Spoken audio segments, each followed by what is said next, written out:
myself Anik.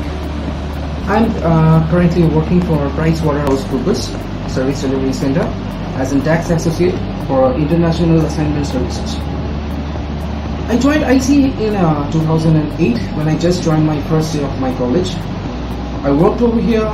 I did my courses simultaneously with my graduation courses, and that helped me a lot in not only wasting my time, but it molded me into a given career.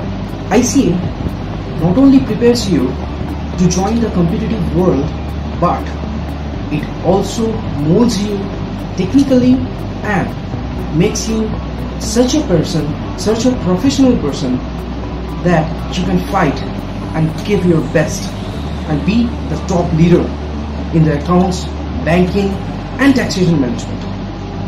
The courses I joined back to in 2008 was CIA or Certified Industrial Accountant course. The course comprises of the accounts, the auditing practices, the taxations, the banking and a lot more, which is more than enough to build your career in the accounts background. Today, I'm here just for ICA.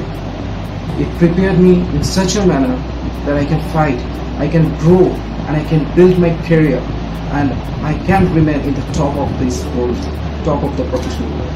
Thanks ICA.